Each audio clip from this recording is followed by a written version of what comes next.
observacionales, donde yo ya, por ejemplo, en el caso y controles, tomo enfermos y sanos como grupo control y voy a evaluar si está o no la causa presente, o si estuvieron expuestos a la causa o no, ya lo agarro enfermo. Y el enfermo tiene características que a lo mejor es distinta. Si tomo como controles sanos, o aparentemente sanos, como se dice, como se debería decir, aparentemente sanos, porque yo nunca sé si una persona está sana o no, entonces digo, estos son aparentemente sanos, no refieren a ninguna enfermedad, venga como control. Puedo usar controles enfermos también, vamos a ver cuando veamos el de caso y control. El tema es que no tienen que tener la misma enfermedad de estudio. O sea, si yo estoy estudiando enfermedad cardiovascular, los controles pueden ser enfermos, pero nada que tenga relación positiva o negativa con la enfermedad cardiovascular. Por ejemplo, puedo elegir a alguien que tenga hongo en los pies, qué sé yo, o alguna cuestión en los ojos, alguna otitis, por ejemplo. No hay problema, no tiene relación con la enfermedad cardiovascular. Entonces puedo usar, en ese caso, como uso los controles, siempre el tema del enfermo cardiovascular. El enfermo cardiovascular tiene características que puede llegar a incorporarse como factor de confusión. Como decíamos cuando hacíamos un estudio corte y si yo sigo fumadores. Los fumadores, no tengo nada contra los fumadores, pero bueno, siempre lo uso como ejemplo. Acuérdense que fumar está estadísticamente relacionado con ser más sedentario, tomar más alcohol, tomar más café y dormir menos. Estadísticamente está relacionado con eso. Tiene que ver con el hábito. O sea, cuando yo fumo, normalmente las papilas gustativas no pierden sensibilidad. Por lo tanto, si yo quiero tomar un whisky, el fumador, después de fumar 2 o 3 cigarrillos, o un cigarrillo, o 2 pitadas, se lo pasa sin problema. Mientras que uno que no haya fumado, el whisky a veces es más fuerte. Uno lo siente más fuerte. Entonces tiene que ver con eso también. Con la cuestión del hábito que conlleva a otros hábitos asociados que pueden llegar a interferir y ser factores de confusión. Ahora vamos a ver bien qué es eso. Los estudios analíticos implican una comparación entre grupos. La primera regla para que esta comparación sea válida, la primera regla para que esta comparación sea válida es que los grupos sean similares en relación a las características que influyen sobre los resultados. O sea, fíjense que acá, si yo hago la famosa relación hábito de fumar con enfermedad cardiovascular, cuando elijo fumadores y no fumadores en un estudio observacional, los fumadores tienen asociado un montón de factores de confusión. Yo nombré 4, hay otros. Y entonces la comparabilidad de grupos es más difícil, por eso tengo que, en estudios observacionales, tengo que estar muy, muy atento a los factores de confusión. No así en el ensayo clínico, por ejemplo, que vamos a ver la semana que viene, en el capítulo 5. ¿Por qué? Porque nosotros vamos a ver ensayo clínico aleatorio. Normalmente se usan para pruebas de laboratorio. Entonces ahí lo que voy a hacer es, por ejemplo, si quiero probar un antihipertensivo nuevo, agarro 100 pacientes hipertensos y los divido al azar, 50 y 50. Y a uno le voy a dar la terapia tradicional, al otro le voy a dar la terapia nueva y lo sigo a lo largo del tiempo para ver cómo se comporta el nuevo antihipertensivo. Fíjense que ahí yo agarré 100 hipertensos, pero los separé al azar. Entonces, dividí al azar. Entonces, cualquier factor de confusión que haya estado no se me concentra en un grupo, se me divide al azar. Entonces, los factores de confusión en un estudio experimental con un N grande, como 100 en este caso, si es más grande mejor, los factores de confusión se distribuyen aleatoriamente, entonces no nos impactan tanto en un ensayo clínico los factores de confusión. Pero en los estudios observacionales sí, ya sean estudios de corte o casos y control, que son los 2 estudios analíticos que nosotros vamos a ver observacionales, ¿no? Bien, ¿qué es entonces el fenómeno de confusión? Algo habíamos nombrado en la clase pasada. El fenómeno de confusión aparece cuando la asociación observada entre un factor de estudio y la variable de respuesta o el efecto puede ser total o parcialmente explicada por una tercera variable, factor de confusión, o por el contrario, cuando una asociación real queda enmascarada o oculta por este factor. Habíamos visto los ejemplos, yo los volví a traer acá escritos, que deben estar acá. Por ejemplo, si yo tengo hábito de fumar y enfermedad cardiovascular como variables en estudio, los ejemplos de posibles factores de confusión, sedentarismo, por ejemplo. El sedentarismo es una una tercera variable asociada en forma positiva a la enfermedad cardiovascular, ya que es una variable que aumenta la enfermedad cardiovascular. Entonces, si yo tengo muchos sedentarios en mis grupos, ya sea en los que fuman o los que no fuman, voy a tener una variable confusora, la tengo que identificar y después vemos cómo puedo ver el efecto que produce la variable. Ahora vamos a ver lo que se llama estratificación de muestra, que es un proceso estadístico, pero lo vamos a nombrar nomás para que ustedes sepan cómo sacarme de encima o ver cómo infiere, cómo influye, la variable confusora. Entonces, es una tercera variable que puede explicar total o parcialmente. Acá lo explicaría la enfermedad cardiovascular parcialmente, porque el hábito de fumar ya sabemos que produce enfermedad cardiovascular. Si tenemos encima sedentario, parcialmente podemos explicar parte de la enfermedad cardiovascular, puede ser por el sedentarismo y no por el hábito de fumar. O cuando una asociación real, o sea, si el hábito de fumar produce enfermedad cardiovascular, queda enmascarada o oculta por ese factor, que es el caso de tomar altas dosis de antioxidantes que habíamos nombrado la clase pasada. Que a veces esto, hoy por hoy estuve revisando y está bastante cuestionado, pero en su momento fue un boom. Seguí fumando y toma antioxidante que no te va a agarrar una enfermedad cardiovascular. Ese era lo que uno quería, lo que querían decir con esos estudios. Había conflictos de intereses en esos estudios. Bueno, ya pronto estoy ahondando todo ese tema porque la materia esta, si hacen el famoso plan nuevo, se va a reconfigurar y va a incluir más cuestiones de ética, y entonces, bueno, yo estoy mirando todo lo que tenga que ver con conflicto de interés en las publicaciones y todas esas cosas para dar algo, sino dar ética, imagínense. Había conflictos de interés ahí porque eran muy bien pagos esos estudios para decir seguí fumando y toma antioxidantes. Sí te vendían los antioxidantes. Ya siempre me acuerdo, en la década del 80, yo era muy chico, pero lo leí de grande eso, pero lo vi. El director de Merck, en un momento, le preguntaron, ¿cuál es su sueño en la industria? A ver, los farmacéuticos, vamos a charlar un rato de eso. Si ustedes tendrían que decir, ¿cuál es su sueño? Ustedes son los directores de Merck, los farmacéuticos, pónganse como directores de Merck. Y le dicen, ¿cuál es su sueño? Yo, por ejemplo, le hubiera dicho curar el cáncer, encontrarle el medicamento para el cáncer. ¿Qué se les ocurre a usted? ¿Qué le hubieran dicho al periodista si son el presidente de Merck en ese momento? Bueno, sigue siendo, ahora Eli Lilly es más grande como compañía farmacéutica, pero Merck fue, en la década del 80, era la compañía farmacéutica. ¿Ustedes qué le hubieran dicho? ¿Qué sueño como presidente de la compañía farmacéutica más grande del mundo? ¿Se les ocurre? ¿Qué le hubieran respondido?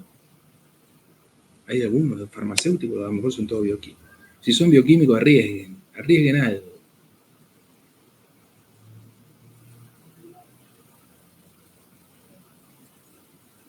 ¿Saben lo que dijo el de Merck? ¿Se les ocurre que puede haber dicho? No se les va a ocurrir a esta hora. Miren las preguntas que hace.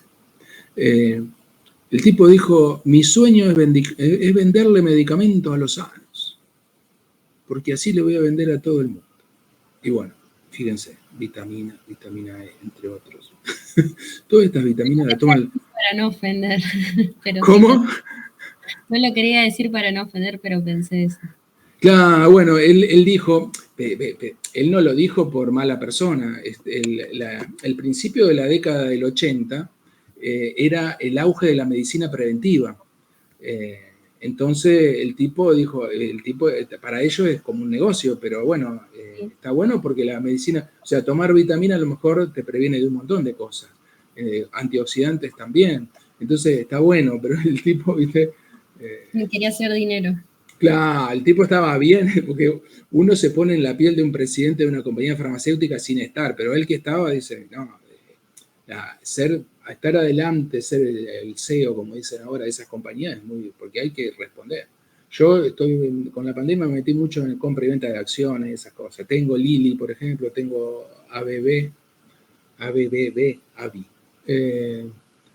Porque bueno, le pregunto mucho a ustedes, a sus profesores, a los colegas farmacéuticos, ¿y qué está haciendo? Dice, no, están investigando tal cosa, compro las acciones. Después cuando sale la información, pinzo.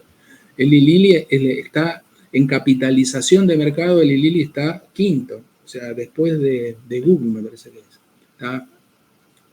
Estaba Apple, ahora yo creo que Microsoft la pasó, pero bueno, está entre las 5 compañías que vale capitalización, se refiere a millones de dólares de lo que vale la compañía. Vale millones y miles de millones de dólares. Entonces, bueno, en este caso, fíjense, tomar altas dosis de antioxidante previene el efecto de la enfermedad cardiovascular, enmascara la relación entre el hábito de fumar y la enfermedad cardiovascular porque previene supuestamente el daño oxidante que producen las sustancias que están en el humo de combustión incompleta del cigarrillo. Acuérdense que la enfermedad cardiovascular, nosotros no ponemos hábito de fumar, enfermedad cardiovascular, pero ahí entre medio hay una sucesión de variables. O sea, yo cuando tengo el hábito de fumar, lo que hago es respirar un humo de combustión incompleta. Los humos de combustión incompleta, ya se sabe hoy que la mayoría tienen muchísimas sustancias oxidantes. Como pasa por pulmón directo a circulación sanguínea sin escala, porque el pulmón tiene una superficie de intercambio, si uno agarra de todos los alveolos y lo estira en el piso y lo pone a un lado del otro, son 100 metros cuadrados, chicos. Es acuérdense, los farmacéuticos eso lo van a ver muy bien, que la vía respiratoria, digamos, se homologa a la vía sistémica. O sea, aspirar un medicamento es lo mismo que te lo inyecten en la vena. O respirar un tóxico es lo mismo que te lo estén inyectando en la vena. Y tiene que ver con que pasa directo a las sustancias oxidantes a circulación y hacen blanco en las arteriolas, o sea, dañan, lastiman las pequeñas arteriolas, el cuerpo el sistema inmune va a reparar, y cuando va a reparar el sistema inmune produce inflamación, etcétera, etcétera. La arteria con el tiempo se calcifica, se inflama y produce la enfermedad cardiovascular. Por eso cuando después vamos a ver que una de las características del factor de confusión es que no tiene que ser una variable intermediaria o en la cadena causal, porque acuérdense que las relaciones causa-efecto son cadenas causales, o sea, acá habría un montón de variables entre medio, uno pone la primera y la última que nos interesa a nosotros, hábito de fumar y enfermedad cardiovascular. Podríamos empezar antes y podríamos seguir también si fuera. Pero acuérdense que acá entre medio tenemos aspiración del humo con sustancias oxidantes, disolución de las sustancias oxidantes en circulación sanguínea, traslado y blanco, o sea, reacción de las sustancias oxidantes con moléculas del endotelio arterial, de las pequeñas arterias, respuesta inmune. La respuesta inmune va a venir con inflamación y secreción de un montón de sustancias que van a llamar a los macrófagos y a todo el sistema inmune. En ese intento de reparación, con el tiempo y crónicamente va a producir la enfermedad cardiovascular. O sea que tenemos todas variables entre medio. Entonces, si yo digo aumento de sustancia oxidante en sangre, no es un factor de confusión porque está en la cadena. Justamente cuando yo fumo, lo que hago es aumentar mi sustancia oxidante en sangre. Entonces, aumento de oxidantes, concentración de sustancias oxidantes en sangre es una variable que forma parte de la cadena causal del hábito de fumar y de la enfermedad cardiovascular. Está acá adentro, está acá entre medio. El sedentarismo no, es una tercera variable que no es una variable que se relaciona con la cadena causal. Ya vamos a ver también ejemplos de cadenas causales. Bien, concepto entonces lo vimos. Tercer variable que puede explicar total o parcialmente un efecto, o bien lo puede enmascarar si la variable está relacionada negativamente con el efecto, o sea, lo previene. Ahora bien, ¿cómo hacemos para identificar factor de confusión y disminuir? Vamos hacia ahí ahora y este ejemplo nos va a ayudar un poco y después... primero, vamos a tener tres cuestiones que se van a tener que dar concomitantemente. Sí, ¿alguien me quiere hacer una pregunta? Escucho un ruido. Mejor. No sé, a ver si alguien escribió algo. Está bien, no hay drama.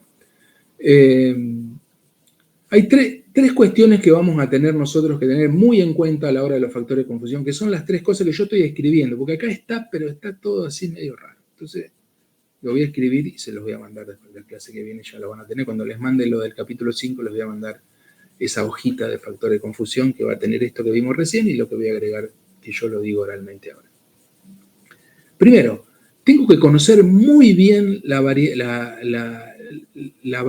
variable efecto que yo estoy estudiando. O sea, si nosotros hablamos de hábito de fumar y enfermedad cardiovascular, lo que me refiero es, voy a tener que conocer muy bien qué tipo de variables, o cuáles son las variables, o cuáles son las causas de la enfermedad cardiovascular. Yo estoy estudiando el hábito de fumar, pero hay múltiples factores que pueden producir enfermedad cardiovascular. Lo voy a tener que conocer muy bien. ¿Por qué? Porque yo a mi sujeto de estudio le voy a hacer una entrevista para preguntarles sobre todos los hábitos que ellos tienen. ¿Hacen ejercicio, no hacen ejercicio? ¿Toman alcohol, no toman alcohol? ¿Toman café? ¿Cuánto duermen? ¿Están estresados, no están estresados? Y después a lo mejor hasta le saco sangre para hacer alguna medición y ver, le tomo la presión. O sea, uno lo que hace es, porque la presión también, la presión arterial aumentada también produce enfermedad cardiovascular. Entonces, si tengo justo los sujetos que elijo son todos hipertensos y no están tratados, por ejemplo, van a tener un impacto y no va a ser el hábito de fumar solo, sino que va a ser la presión arterial lo que le está provocando la enfermedad cardiovascular. Entonces, tengo que conocer muy bien qué produce mi variable para poder hacer el segundo paso, que es una buena encuesta a los pacientes sobre todos los hábitos, si toman medicamentos o no toman medicamentos. Una cuestión importante cuando pregunten eso, si alguna vez les toca, sobre todo a los bioquímicos también, bioquímicos y farmacéuticos, uno cuando les toque, donde les toque, siempre uno tiene que charlar con el paciente, ya sea mientras le saca sangre en el laboratorio o cuando lo atiende en la farmacia. Y uno le pregunta, ¿usted toma medicamento? Por ejemplo, a mí me ha tocado sacar sangre a la gente. Y le dice, ¿toma medicamento? No, yo no tomo ningún medicamento. Pregunta que le tienen que hacer seguidamente. ¿Toma algún suplemento alimentario o alguna vitamina? Oh, sí, yo tomo mucha vitamina, yo tomo el Redoxon. El Redoxon, por ejemplo, que es vitamina C en altísima concentración, porque es 1000 miligramos, o sea, 1 gramo de vitamina C tiene un Redoxon. Ahora no sé cómo harán, pero en mi época hacían reacción cruzada, porque la vitamina C en altas concentraciones también la vitamina C, como es hidrosoluble, dura poco en circulación, entonces se va por orina rápidamente. Si el tipo se tomó un Redoxon a la noche, la orina de la mañana que junta para ir al laboratorio tiene una concentración de vitamina C que cuando uno ponía las tiras reactivas te daba positivo glucosa.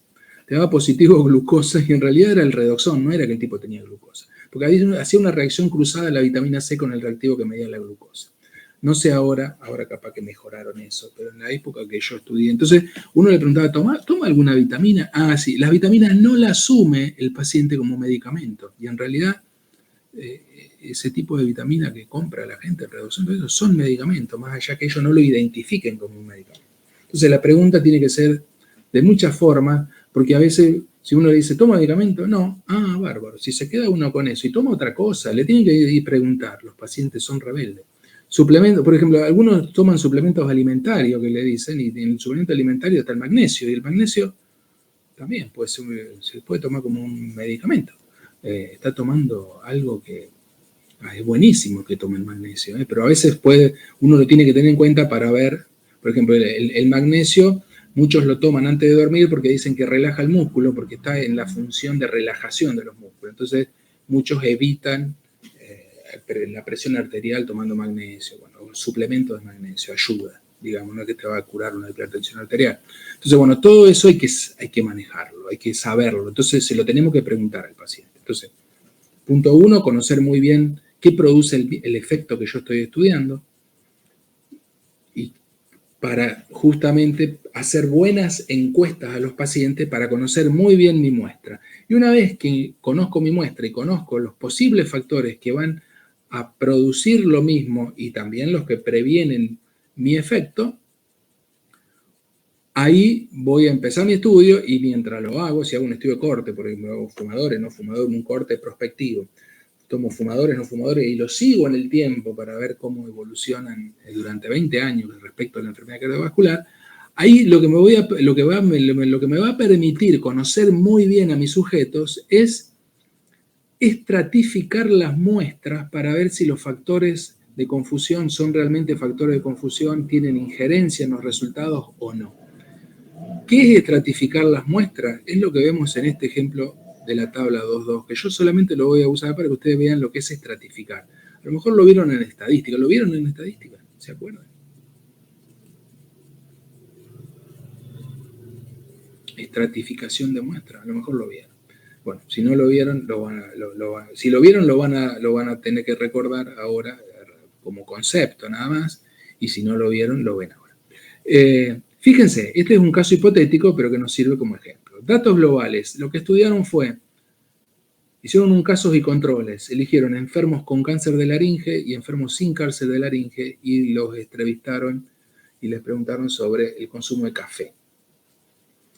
Si uno ve los datos crudos acá, estos son los datos globales del estudio, si ustedes ven, 58% de los enfermos con cáncer de laringe toman café, contra los controles, por ejemplo, que toman café y tienen que son el 42%. Y hay 58 que toman contra 42 que no toman, si miramos esta columna, esta y esto acá. 58 contra 42, cuando hacen el estudio estadístico, les da significativo. Entonces dicen, bueno, según, si nos quedamos solo con los datos globales, sin empezar a hurgar, diríamos que el café produce cáncer de laringe. Imagínense la Virginia, Cabrales y el resto de los cafeteros se te vienen arriba. Entonces hay que tener mucho cuidado. ¿Qué se debería hacer si uno encuentra que una sustancia como el café, que es una sustancia de consumo masivo, nosotros lo asociamos con cáncer de laringe? Pensemos que estamos hicimos un casos y controles, que vamos a ver después, que es uno de los estudios, yo me adelanto, que tiene menor validez interna, o sea, tiene más sesgos. Entonces hay que tener mucho cuidado. Con un caso y controles no podemos generalizar nada. Lo que deberíamos haber hecho, si encontramos esto, es agarrar muestras de café y hacerle un análisis con cromatografía de gases, espectrometría de masa, lo que sea, para identificar sustancias cancerígenas. Si hacemos eso, vamos a encontrar que el café no tiene sustancias candidatas que puedan producir el cáncer de laringe. Por lo tanto, acá tiene que haber otra cosa.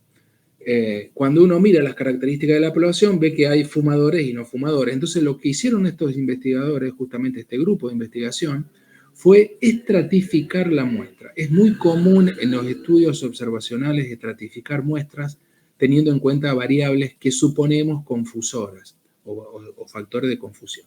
En este caso, el fumar. El fumar sí tiene sustancias oxidantes y cancerígenas, puede producir cáncer de laringe. Entonces, ellos lo que hacen es dos estratos o capas y dividen a todos los pacientes, a todos los sujetos que participaron en el estudio, primero en fumadores y no fumadores. El criterio de división de los sujetos va a ser fumadores y no fumadores. Una vez que hicieron esa división, lo que van a hacer es ver cuántos de esos fumadores tienen cáncer de laringe y cuántos eran controles. Cuántos no fumadores tienen cáncer de laringe y cuántos eran los controles. Fíjense que cuando vemos los resultados acá, en los fumadores tengo el 75% que tienen cáncer de laringe respecto a los no fumadores que tienen el 25%. Entonces, ahí voy a decir, no es el café. Y todos toman café. Y si no toman café, también. O sea, hay muchos... o sea, si comparo café con café y sin café, fíjense que la proporción es la misma, 75 y 75, o sea, comparo los 75 contra los 50, perdón, los 150 contra los 50 y los 75 contra los 25, o sea que los porcentajes con el café son los mismos, no cambian. En un grupo y en otro, entre los enfermos de cáncer de laringe y entre los controles. Y acá pasa algo parecido. Entonces, no es el café el que produce, sino es el fumar. Si llegaban a publicar que era el café, lo iban a matar. lo iban a perseguir. Le podían hacer juicio las empresas cafeteras. Entonces, fíjense cómo estratificar. Acá hay un factor de confusión, que es el que me está provocando el efecto, que es el cáncer de laringe, y es el fumar. No es el tomar café. Entonces, controlar factor de confusión es sumamente importante, porque el factor de confusión me puede, si tengo un factor de confusión que me produce lo mismo, me puede sobreestimar el efecto, como en este caso, el café está sobreestimado, ¿sí? Porque no me di cuenta que eran fumadores. Si tengo algo que me previene, lo puedo infraestimar. Puedo decir, oh, fumar no pasa, el tomar café no pasa nada y a lo mejor produce otras cosas. Así que bueno, conocer bien mi relación causa-efecto, conocer qué la produce, qué la previene, conocer muy bien mis sujetos de estudio y como solución estratificar muestra en base a lo que ya conocemos de la población para descartar que sean factores de confusión. Con concepto y estas cuestiones ya cerramos factores de confusión. Característica del fenómeno de confusión no lo vamos a ver, no vamos a prestar atención. Validez interna y validez externa. Validez interna, concepto transversal, decíamos, a la asignatura. Hagamos lo que hagamos, vamos a terminar siempre hablando de validez interna de los estudios. Por ejemplo, cuando yo empiece la clase que viene con el capítulo 5, es decir, ensayo clínico aleatorio, el estudio con mayor validez interna de todos los estudios existentes. O sea, si yo tengo que comprobar una relación causa-efecto, si se puede, debo hacer un ensayo clínico aleatorio. ¿Qué pasa? No se puede a veces. Con el hábito de fumar no puedo hacer un ensayo clínico, porque tendría que exponer al cigarrillo a gente sana para ver si en 20 años le provoco enfermedad. Entonces no puedo hacer estudios experimentales con la mayoría, lamentablemente, de las variables del área de salud. Pero sí, por ejemplo, para probar medicamentos es el ensayo a elección. Validez interna se refiere al grado en que los resultados de un estudio son válidos, o sea, libres de error. Acá siempre asocian validez con libre de error para la población que ha sido estudiada. Los errores sistemáticos y los factores de confusión afectan la validez interna de un estudio. Por eso yo les digo, fíjense que validez interna, concepto transversal, va a ir atravesando toda la asignatura. Cuando hablamos de ensayo clínico, cuando hablemos de corte, cuando hablemos de casos y controles, cuando hablemos de estudios híbridos, vamos a volver al concepto de validez interna como concepto de estudio con libre de error, o lo más libre de error que se pueda, porque a veces no se va a poder, en la población que estamos estudiando. Y fíjense que está asociada con los errores sistemáticos y los factores de confusión, porque la presencia de errores sistemáticos o sesgos y la presencia de factores de confusión me afectan la validez interna. También existe el concepto de validez externa, que se refiere al grado en que los resultados de un estudio pueden ser generalizados a otras poblaciones distintas a la estudiada. Fíjense que la validez interna, nosotros decíamos, es para la población que estudiamos, mientras que la validez externa va a ser la posibilidad de generalizar o extrapolar a poblaciones distintas de la estudiada. El tipo de estudio que tienen validez externa normalmente son estudios muy particulares, que son estudios llamados, lo vamos a ver con los farmacéuticos, en el apunte que va a incluir contenido solo para las farmacias, que son los estudios multicéntricos. Son estudios que se hacen en múltiples centros. Entonces, los estudios que se hacen en múltiples centros son proclives a generalizar a poblaciones que no estudiamos. Ejemplo de estudio multicéntrico, yo estuve muchos años trabajando en enfermedad celíaca, en el grupo del doctor Pelusa, excelente grupo, los bioquímicos lo van a tener como docente Fabián y a todo su grupo y van a poder participar porque muchos alumnos han participado en los proyectos de investigación que nosotros teníamos. Así que bueno, si les gusta el tema o investigar, ahí pueden probar mientras son estudiantes.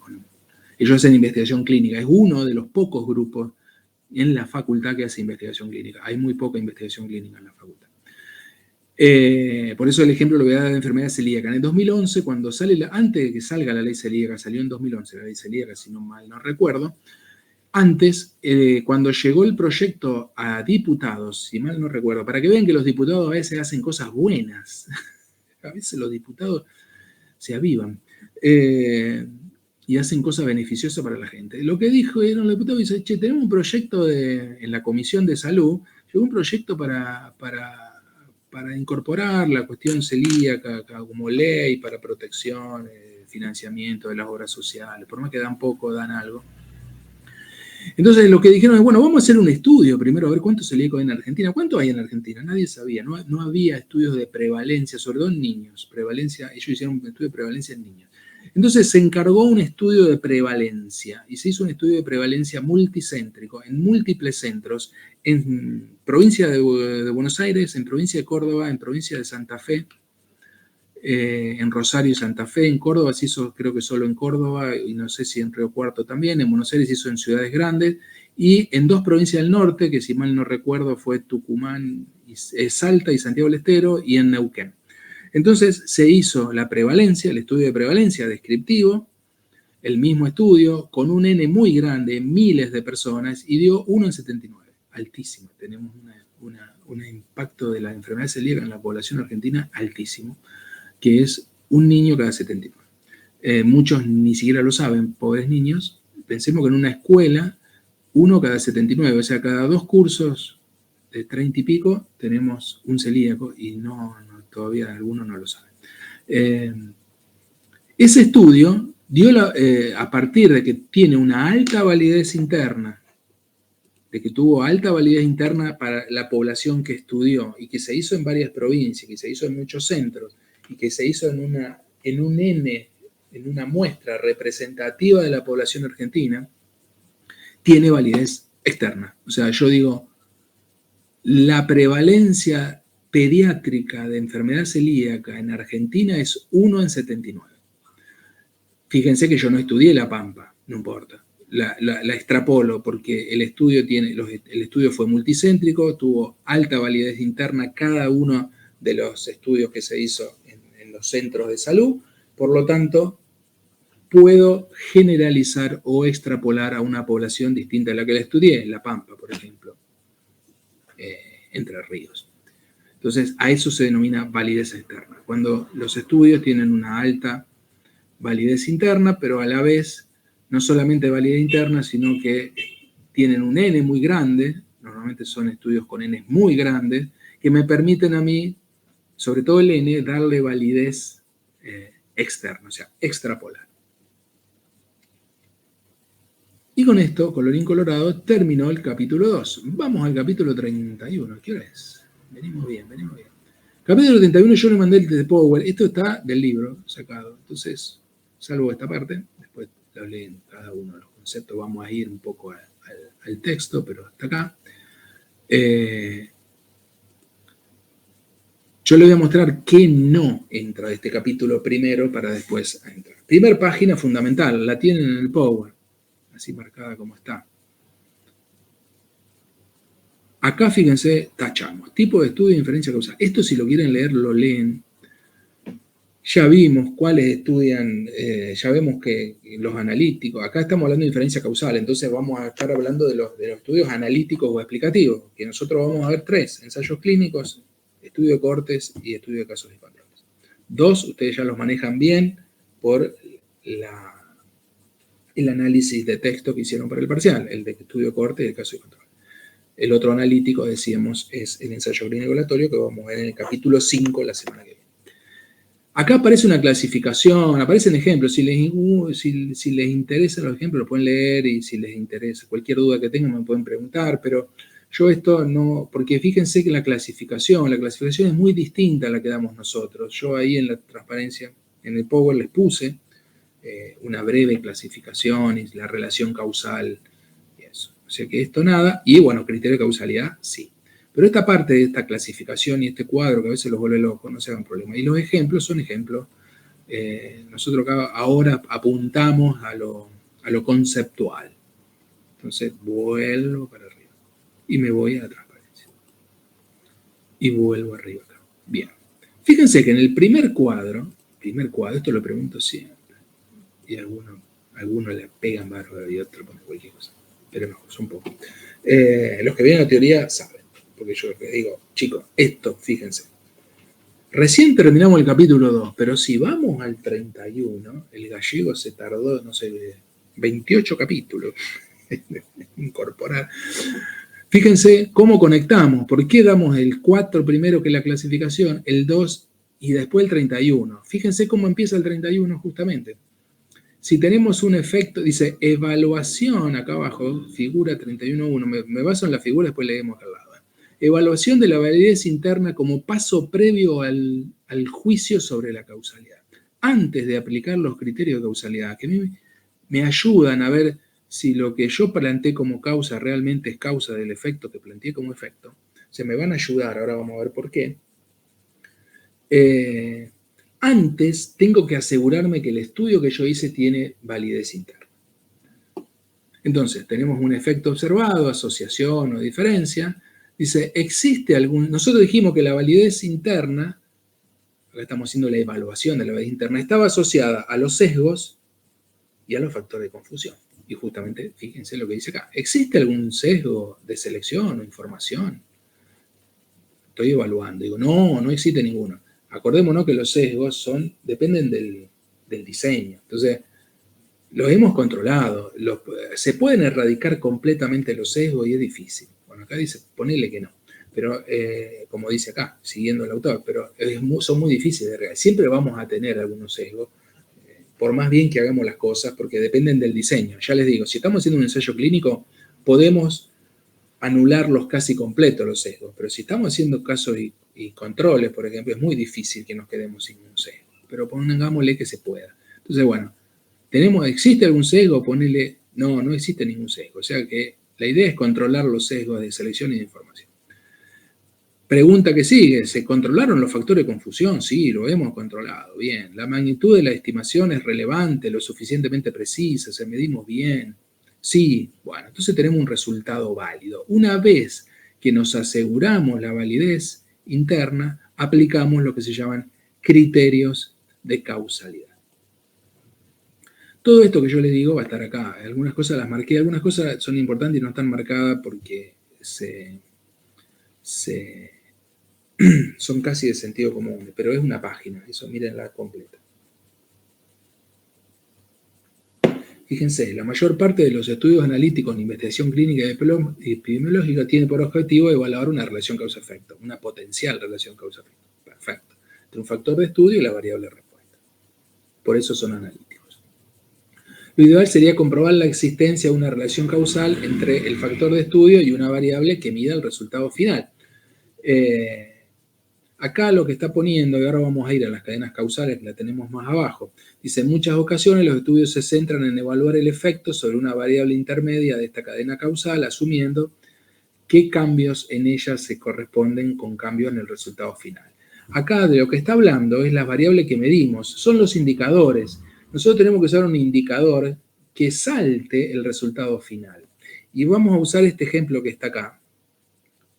Y lo vamos a ver con la cadena causal. Dice, muchos ensayos clínicos que evalúan la eficacia de los hipolipemiantes determinan su efecto sobre las cifras de colesterolemia. Este enfoque asume la existencia de una relación causal entre las cifras de colesterolemia y el pronóstico de los sujetos en términos de desarrollo de sucesos cardiovasculares y de mortalidad, o sea, de infarto agudo de miocardio, por ejemplo. Fíjense.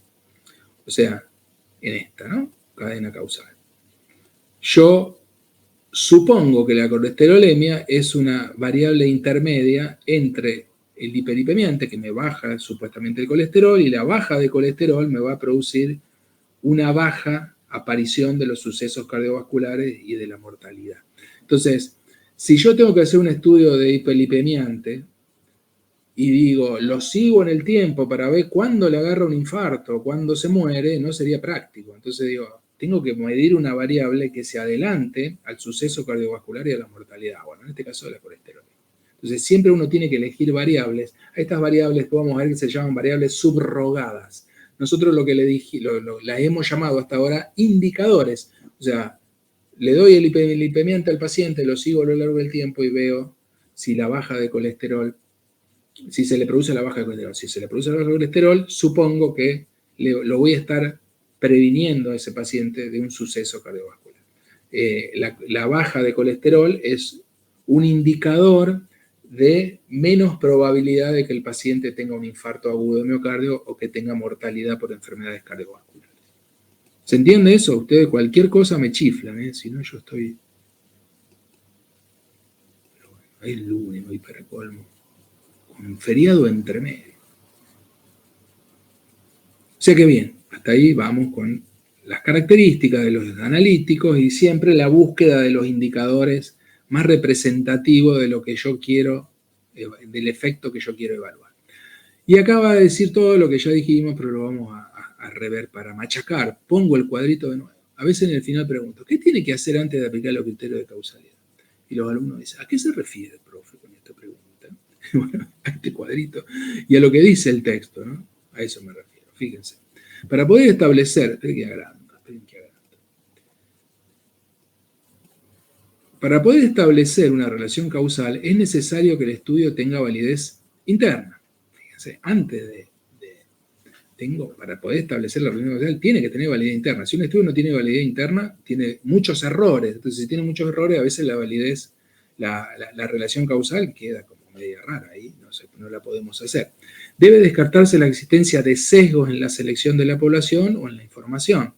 También debe valorarse si se han controlado adecuadamente todos los factores de confusión relevantes. Hay que valorar además si en el proceso de análisis se han tenido en cuenta posibles modificaciones del efecto causadas por otras variables. Finalmente, o sea, los factores de confusión, ¿no? Por supuesto. Debe valorarse si el resultado final es relevante desde el punto de vista clínico, teniendo en cuenta tanto su magnitud como la precisión con que se ha estimado. La evaluación de la validez interna está muy relacionada con el diseño utilizado, acuérdense, porque ¿por qué está relacionada con el diseño la validez interna?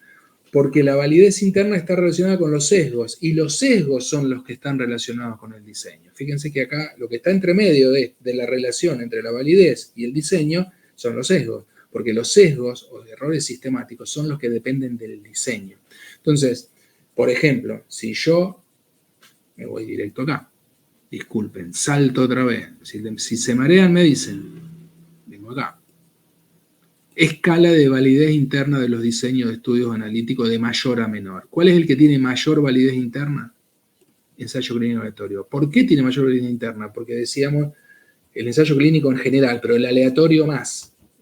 Cualquiera de los otros ensayos, por más que no sea aleatorio, va a ser mejor que un estudio corte porque es un estudio experimental también, ¿no? Pero el ensayo clínico aleatorio es lo más. ¿Por qué? Porque al distribuir aleatoriamente la muestra, los factores de confusión quedan divididos aleatoriamente y se compensan en un grupo y en otro, entonces no nos afectan en los resultados. El segundo, de lo que mejor que puedo elegir, es un estudio de corte. Cualquiera, lo mejor sería el prospectivo. El estudio de corte prospectivo es el que menos sesgos tiene de los observacionales. El tercero es un estudio de casos y controles, que es el estudio con más sesgos, porque ya les digo, al ser retrospectivo, como lo clasificamos en la clase pasada, al ser retrospectivo, las cosas ya pasaron, entonces medir la exposición es más difícil porque la exposición ya pasó. Entonces hay muchos sesgos. Decíamos que existe, por ejemplo, el sesgo de memoria. Si la fuente de información es el paciente, de la fuente de información de la exposición, y yo le pregunto a ustedes, ¿cuánto fumó los últimos 20 años? El paciente no se acuerda, te dice cualquier cosa, te descalabra el estudio. Entonces tiene más sesgos. Sesgo de información, tiene muchos sesgos de información en el estudio de caso de control. ¿Qué pasa?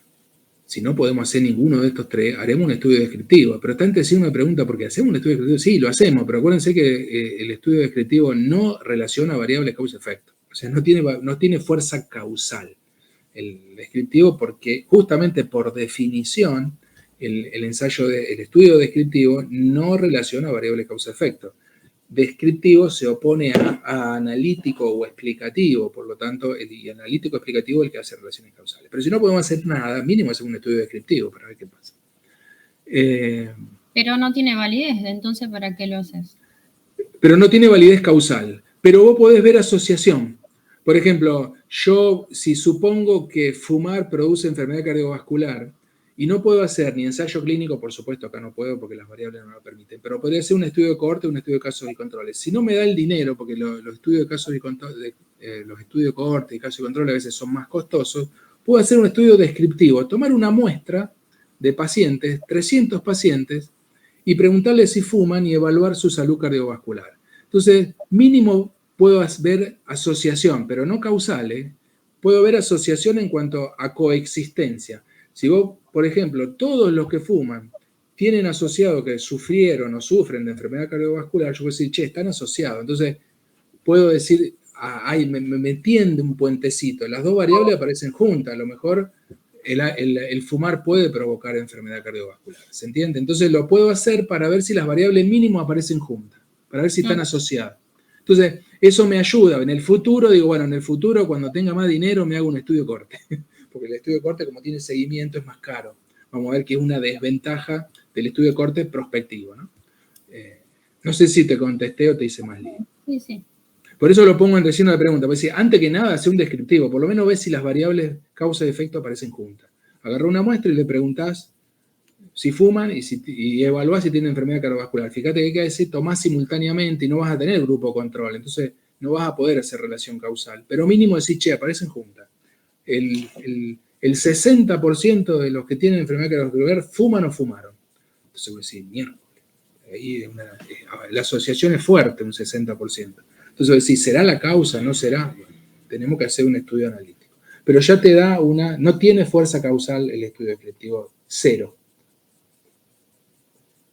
Pero lo puse porque como son los 4 que nosotros vamos a ver, también son los 4 diseños, y por otro lado, entre sí una pregunta, tendría que agregar algo ahí, pero acuérdense que no tiene relación causal. Pero sí asociación. Con los estudios descriptivos podemos ver asociación, si las variables aparecen juntas.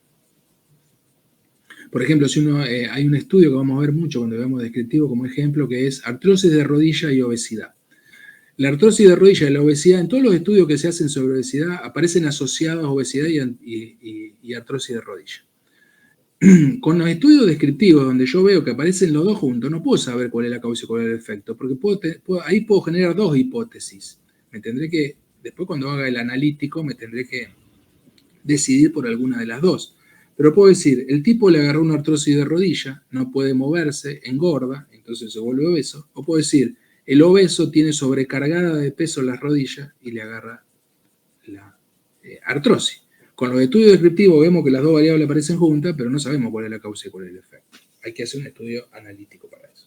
Pero sí se ve en la mayoría de los estudios sobre obesidad que siempre lo de rodilla aparece, las patologías de rodilla aparecen asociadas a la obesidad. Como ejemplo eso. Vuelvo para arriba. Decíamos, la evaluación de la validez interna está muy relacionada con el diseño utilizado, por esto que hablábamos recién. Porque la cantidad de sesgos asociadas van a estar, los sesgos y los factores de confusión van a estar asociados a la validez interna y por supuesto los sesgos van a estar asociados al diseño. Entonces la validez interna queda pegada al diseño. Si ustedes leen información causal que sale de un caso de control, no lo vociferen mucho, miren, busquen otro, busquen un cohorte o busquen varios casos de control. Ahora vamos a ver, hay que ver los criterios de causalidad. Hay uno que se llama consistencia, que lo vamos a ver ahora. Hay estudios de casos y controles que han dado resultado que la gente, sobre todo ciertos médicos, los médicos a veces no tienen en cuenta estas cuestiones. Algunos sí, algunos son muy bichos en esto y tienen mucho en cuenta eso, y otros leen información sin mirar los diseños. Entonces, cuando es por casos y controles, uno no debería tomar como cierta la relación, debería esperar, porque a que se hagan estudios más profundos o con N más grandes. No podemos repetir con lo que sale de un primer caso de control. Vamos a ver ejemplos en eso cuando veamos casos de control también. Bueno, el estudio perfecto no existe, por supuesto. En cualquier investigación hay multitud de amenazas que pueden comprometer o limitar la validez interna. En general no se dispone de una medida perfecta de la respuesta o del factor cuyo efecto se desea estudiar. Es posible que los investigadores introduzcan sesgos o errores inconscientemente. Pueden aparecer diferentes acontecimientos durante el seguimiento de los sucesos de los sujetos que interfieran con él. Puede haber factores de confusión no conocidos y no controlados, bueno, etc. Además, un estudio evalúa la hipótesis en una única muestra de sujetos procedentes de una población determinada, lo que limita la generalización de las conclusiones. aunque se observe un resultado estadísticamente significativo con un valor de P muy reducido, o sea, con una asociación estadística muy fuerte, no se habrá descartado totalmente la posibilidad de que pueda ser causado por la variabilidad aleatoria. El hecho de que pueda asumirse que el resultado observado es válido no implica que la relación estudiada sea causal. Para evaluar si lo es, y acá viene lo nuestro, hay que tener en cuenta otros aspectos que suponen un juicio de valor y que en muchas ocasiones deben utilizar pruebas y conocimientos procedentes de otros estudios. Por todos estos motivos, difícilmente puede establecerse con seguridad una relación causal a partir de un único estudio. Sobre todo, yo les decía recién, si es caso de controles. Por todas estas cuestiones, son muy útiles la aplicación de los criterios de causalidad que vamos a ver ahora. Porque si se nos escapó algo, cuando apliquemos los criterios de causalidad, nos puede iluminar de que estamos equivocados. Bueno, acá está lo de las cadenas causales. Acuérdense que las relaciones causa-efecto siempre están introducidas en cadenas causales. O sea, uno pues dice, esto lo saqué del artículo, del N, del resumen del artículo N que relacionaba meningitis bacteriana con aumento en el líquido cefalorraquídeo, con aumento del lactato, ácido láctico en líquido cefalorraquídeo. Fíjense la cadena causal, todo lo que va pasando. Meningitis bacteriana produce meningitis, acuérdense que todo lo terminado en itis es inflamación, entonces produce la inflamación de la meninge, en este caso por una infección bacteriana, produce una disminución de la irrigación cerebral. La disminución de la irrigación cerebral llega a menos sangre, por lo tanto el cerebro va a tener menos oxígeno, va a tener hipoxia, por lo tanto va a ser catabolismo anaeróbico, o sea, glicólisis, y no va a usar el ciclo de Krebs porque no va a tener oxígeno, entonces va a catabolizar a la glucosa de la vía metabólica de la glicólisis, aumenta el ácido láctico. Entonces, fíjense, siempre hay cadenas causales, ¿no? Uno dice meningitis bacteriana, aumento del nivel de cefalorraquídeo alegremente, porque no se puede parar en toda la cadena causal, pero bueno, siempre está implícita las cadenas causales. El establecimiento de una relación causa-efecto es en gran medida un juicio de valor que se realiza a partir de las evidencias disponibles, dado que estas evidencias provienen habitualmente de diferentes estudios con metodologías distintas, a menudo centrados en aspectos parciales de la cadena causal, a veces proporcionando resultados contradictorios. Emitir este juicio no es una tarea fácil y diferentes investigadores pueden defender opiniones o visiones distintas. A veces, algunos, por ejemplo, estudios de cohortes y estudios de casos y controles que han estudiado la misma relación causal, en un diseño le da una cosa y en otro le da otra. En un diseño le dice, esto es la causa, y en otro dice, esta no es la causa. Entonces, bueno, después vamos a ver algún ejemplo de todo eso, por eso los criterios de causalidad nos van a servir muchísimo y ahora vamos a ver cómo nos van a servir. Acá los tenemos, 1, 2, 3, 4, 5, 6, siempre los cuento, son 6. Los originales son 9, pero yo el original no lo tomé, 9 me parecía mucho y hay algunos que se pisan. Acá acá están incluidos de forma diferente. Bien, entonces tenemos, existen sin embargo, dice, determinados criterios que pueden ser de ayuda a la hora de distinguir entre asociación sola y causa, o sea, asociación y asociación causal. Acuérdense que acá, cuando dice asociación sola, no se refiere a la asociación causal, se refiere a la asociación en que las variables aparezcan juntas. La asociación causal o causa es cuando tenemos relaciones causa-efecto. La asociación sola es cuando las variables, el ejemplo que dimos antes, por ejemplo, con la artrosis de rodilla y la obesidad. Ninguno de ellos debe entenderse como necesario, ni suficiente para establecer una relación causal, sino simplemente como aspecto a tener en cuenta a la hora de realizar esta valoración. O sea, esto es como un control interno de que vamos haciendo las cosas bien, aplicar los criterios de causalidad. Vamos a ver en qué casos puede ayudar más o menos. El primer criterio de causalidad que vamos a ver es magnitud observada de la fuerza de asociación. Acá entramos en el terreno de la estadística, por lo tanto yo no voy a entrar muy profundamente. Lo único que me interesa que ustedes manejen de este criterio, de la magnitud observada de la fuerza de asociación, es que sepan que hay parámetros estadísticos que me miden cuantitativamente la asociación causal entre dos variables. O sea, el riesgo relativo, el odds radio, y hay otros, ahora cada vez salen más, porque ahora con la computadora, los programas de computadora y todo eso que calculan solos, todas esas cosas, o sea, hay múltiples cálculos que uno puede hacer, pero sepan que una de las cosas que podemos hacer es calcular magnitudes estadísticas que me van a dar una medida cuantitativa de la probabilidad que tiene esa asociación como asociación causa-efecto, o sea, como asociación causal. Entonces, eso me interesa.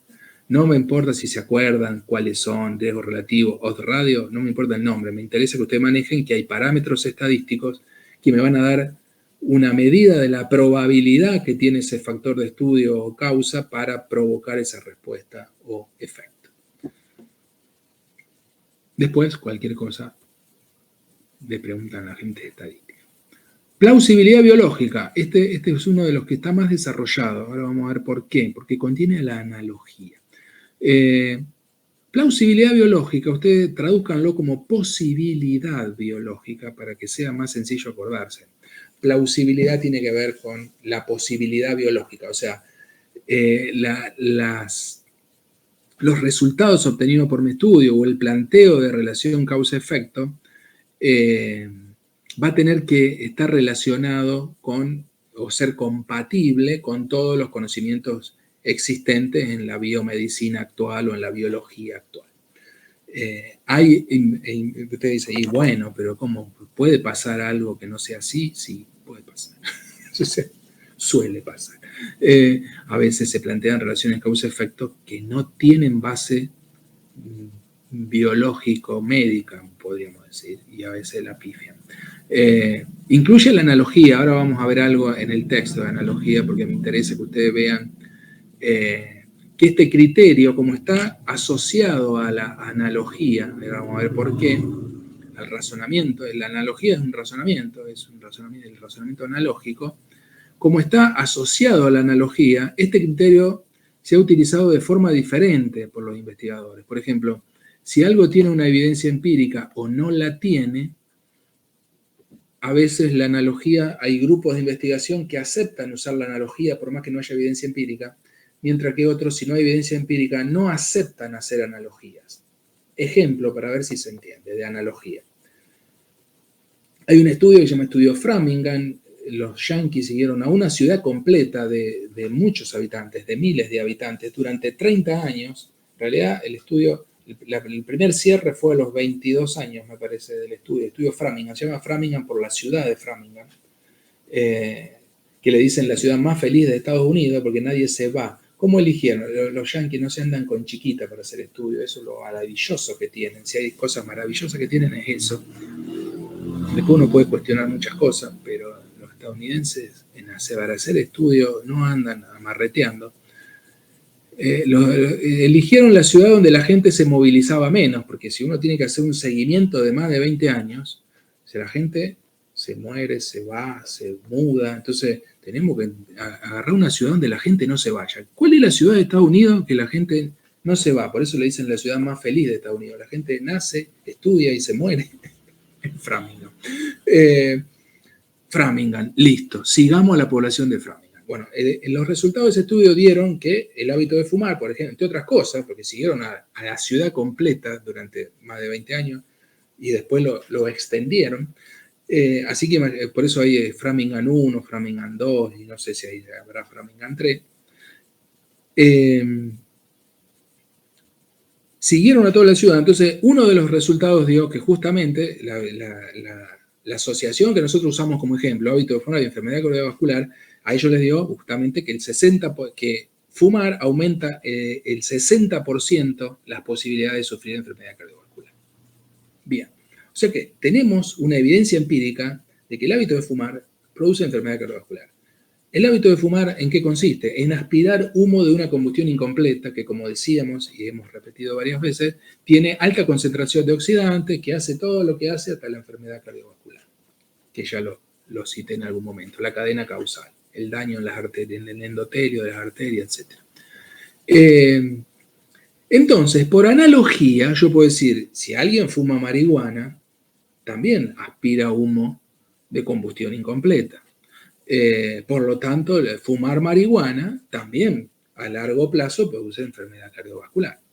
El que hace los pollos en una parrilla y está todo el día trabajando en un ambiente donde hay humo de combustión incompleta, la grasa del pollo cae sobre la brasa y sale humo muy denso que es producto de una combustión incompleta, donde hay sustancias también, alta concentración de sustancias oxidantes. Si el tipo tiene mala ventilación y respira eso durante 20 años, también se le van a producir enfermedades cardiovasculares.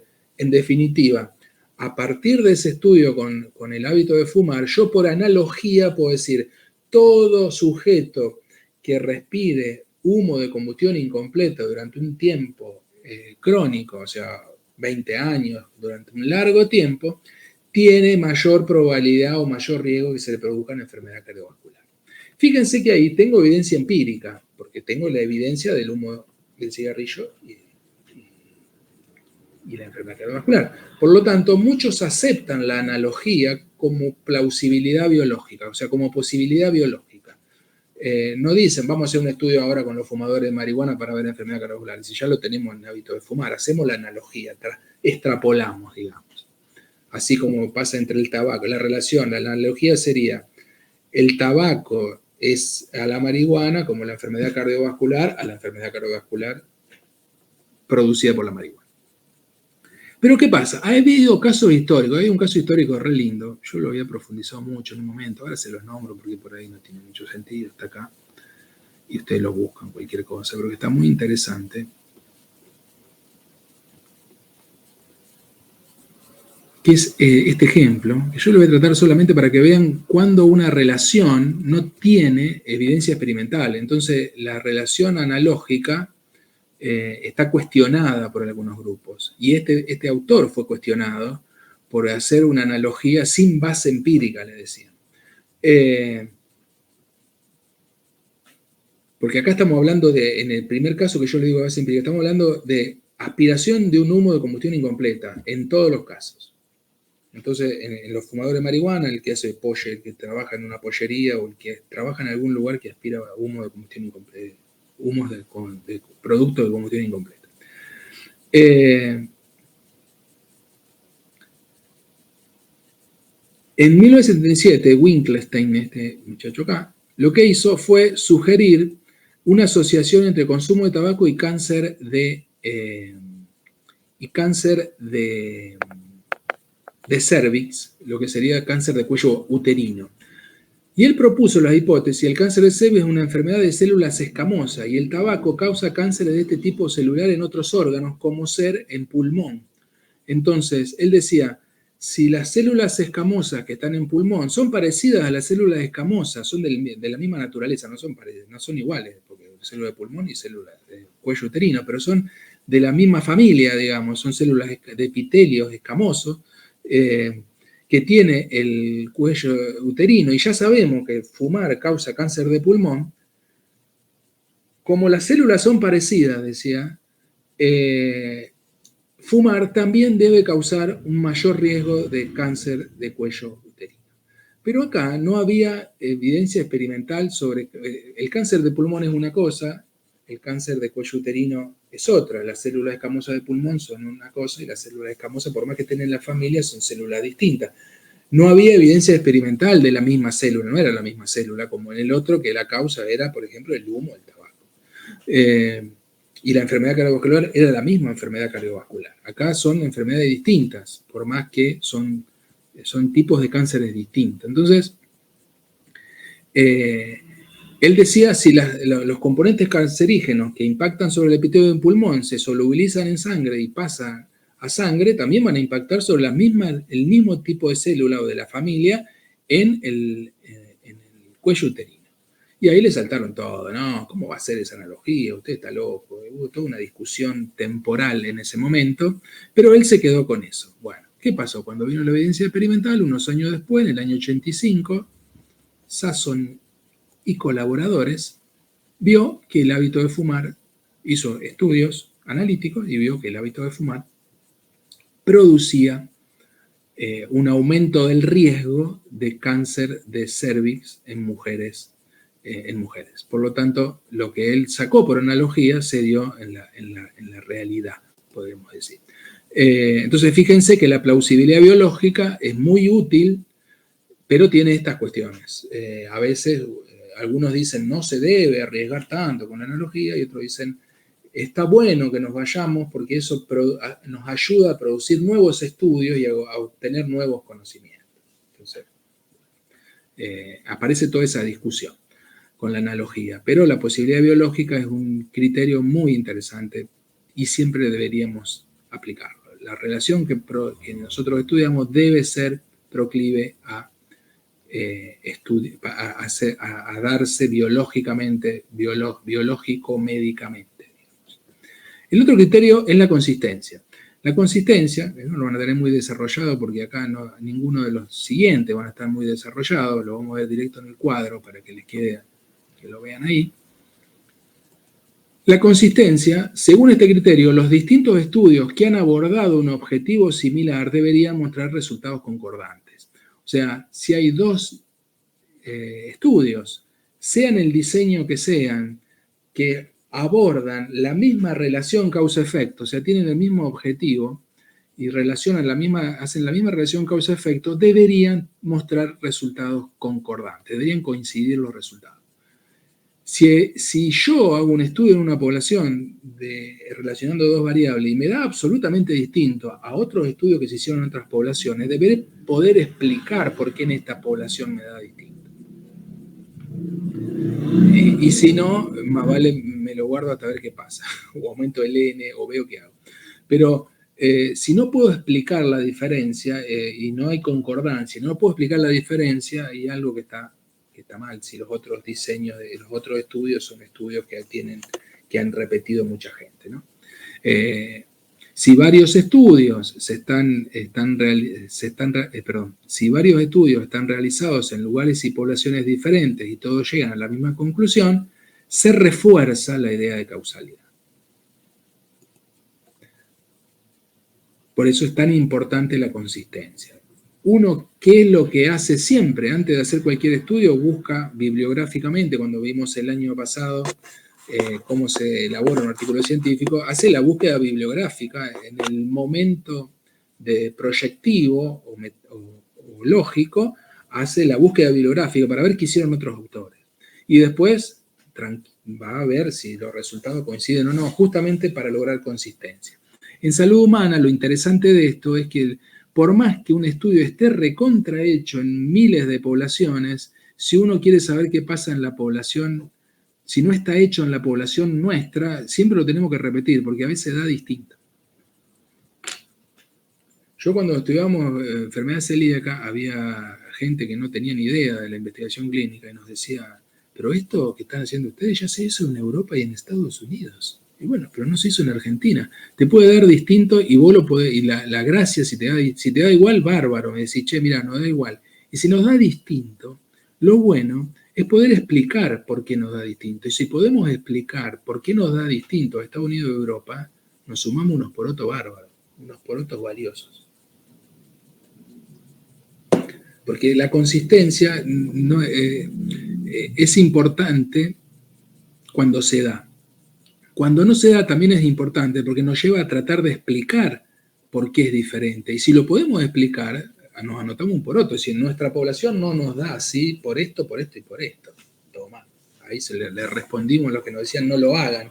Porque a veces, porque en la población humana, pensemos que un estudio hecho en Europa y en Estados Unidos, la gente come distinto, vive distinto, es otro clima, no vive con la noticia como vivimos nosotros, con el corazón en la boca, con marcha, piquetero. Entonces ellos viven otra vida. Entonces acá tranquilamente el estrés te puede hacer cambiar los resultados de un estudio.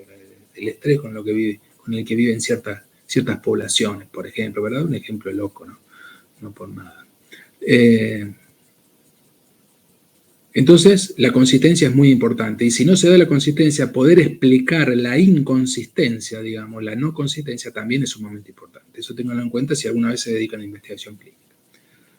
21:30, vengo re bien. Ya terminamos con estos 3 criterios, los 2 últimos son el mismo, pero visto al revés, así que terminamos rápidamente. Relación temporal. relación temporal.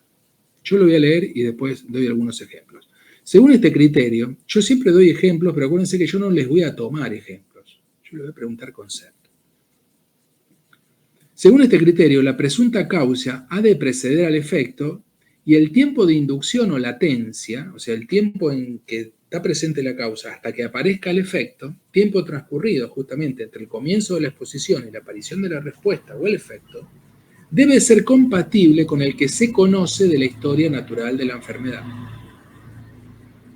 Ejemplo, o sea, primero, si estamos hablando de criterio de relación temporal, siempre la causa tiene que preceder al efecto, como dice ahí, por supuesto, eso siempre así, la causa primero, el efecto después, nunca al revés, porque si no, estamos en otro mundo. Primero causa, después el efecto. Ahora bien, el tiempo entre la causa, la exposición a la causa y la aparición del efecto debe tener compatibilidad con la historia natural de la enfermedad que estamos investigando. Por ejemplo, hábito de fumar, siempre lo mismo, y enfermedad cardiovascular.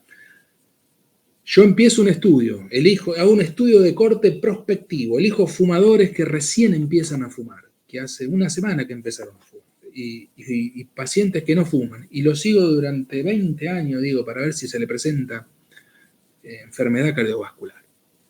Bien. A los 3 años del estudio vengo bien, cada una vez por mes voy a visitar a los sujetos, le hago la entrevista, fumó, cuánto fumó, los evalúo cardiológicamente para ver si tienen enfermedad cardiovascular.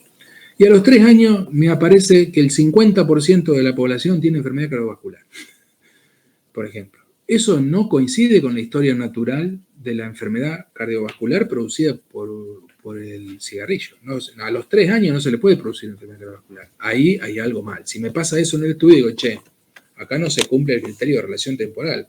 Apareció antes la enfermedad. ¿Qué está pasando? Debe ser coherente con la historia natural de la enfermedad. Por lo tanto, los tiempos entre la exposición y la aparición de la enfermedad deben guardar coherencia o compatibilidad temporal. Hasta acá vamos bien, ya estamos terminando, chicos, ¿eh? ¿Vamos todo bien? Sí, sí. Perfecto, perfecto.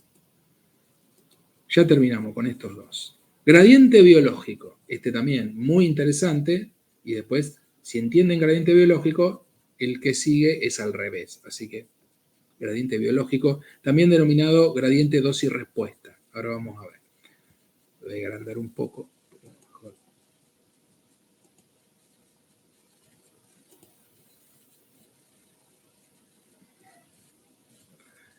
En el gradiente biológico, lo que nos indica esto es que la magnitud de la respuesta aumente a medida que se incrementa el grado de exposición al factor de estudio, en cantidad y o tiempo. Es un argumento más a favor de que la relación entre ambos es causal. O sea, fíjense, otra vez mismo estudio, prospectivo, cohortes prospectivos, fumar, enfermedad cardiovascular. Agarro fumadores, no fumadores y los sigo a lo largo del tiempo. ¿Qué esperaría yo que se dé en este gradiente dosis-respuesta o gradiente biológico?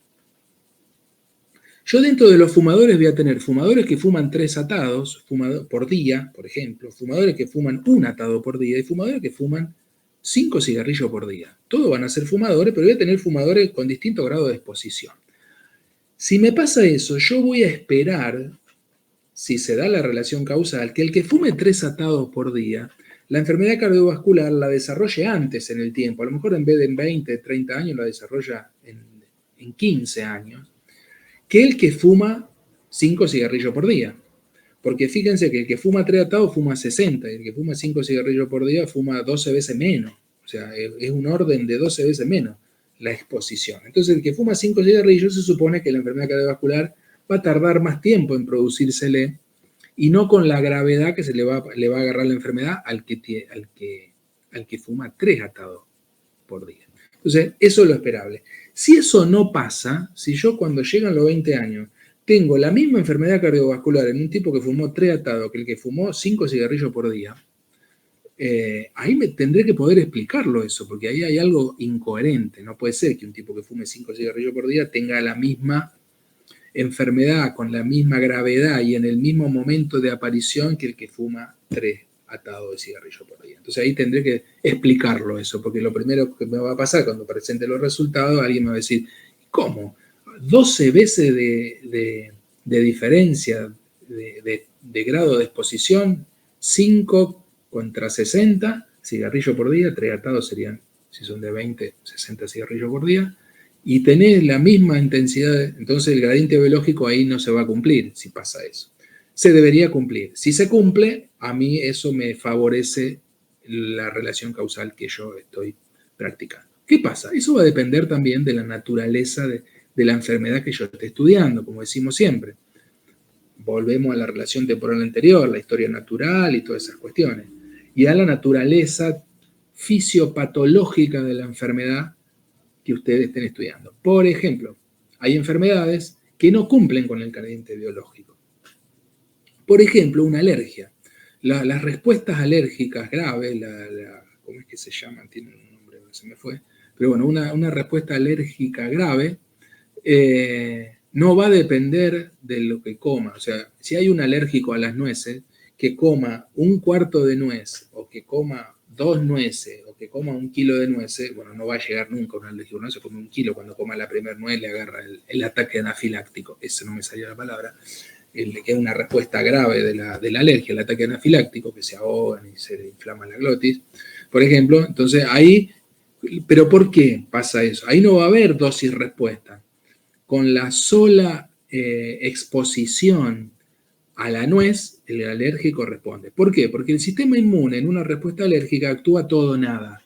Si está presente el alergeno, en esos casos, va a responder independientemente de la cantidad.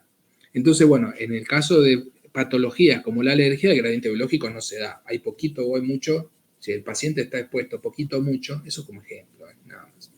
El paciente responde anafilácticamente y le agarra igual, coma un poquito o coma mucho. La disminución del riesgo después de la reducción de la exposición es lo contrario. O sea, cuando yo dejo de estar expuesto, debería disminuir el riesgo a la enfermedad que yo estoy estudiando. Si la persona deja de exponerse, debería disminuir el riesgo a esa enfermedad. Eso también es una relación causal, o sea, es indicador de que la causa era justamente lo que provocaba el efecto. Si yo dejo de exponer al paciente a la causa, el paciente mejora su enfermedad o disminuye el riesgo. Esto está bueno para los fumadores, una buena para los fumadores, disculpen que siempre uno usa como ejemplo. Vieron que hay fumadores, si tienen padres, tíos o novios, amantes que fumen, siempre dicen, pero ya fumé 20 años y ahora voy a dejar, ¿para qué? Ya fumé. Y bueno, en el hábito de fumar está estudiado que si yo dejo, o sea, saco a alguien de la exposición al humo del cigarrillo, alguien que fuma, deja de fumar, si hoy está fumando, por ejemplo, a la mañana fuma, tiene 60% más riesgo de enfermedad cardiovascular. Si a la tarde deja de fumar de una vez y para toda su vida, o sea, deja de fumar, al año el riesgo se disminuye a la mitad.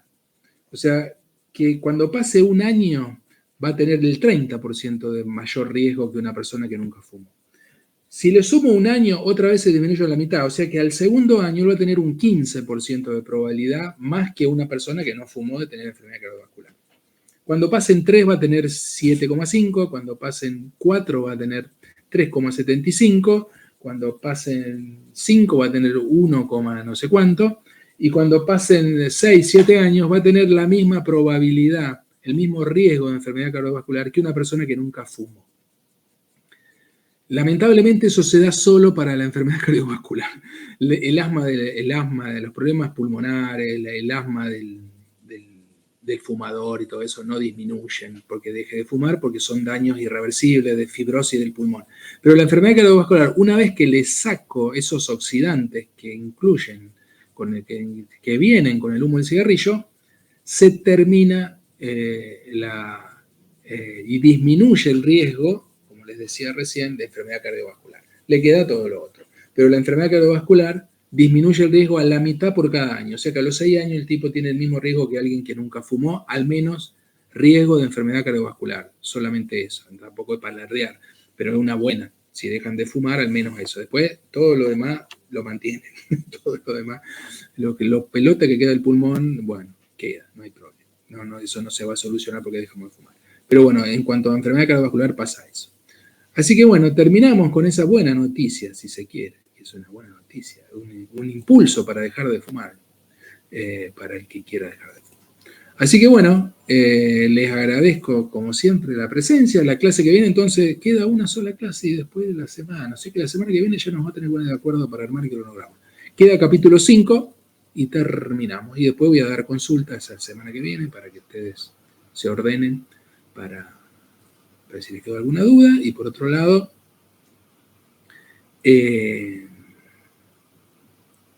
dejamos el capítulo 5 en 1 hora, más o menos yo lo voy a dar, no creo que tarde más de 1 hora, dejamos también en clase 1 hora por cualquier duda que tengan, el que quiera aprovechar alguna para sacarse alguna duda, si fue leyendo o algo en la clase, y si no, voy a poner consulta, voy a poner por lo menos 2 consultas, 2 a la mañana, 2 a la tarde, para que puedan consultar si les queda alguna.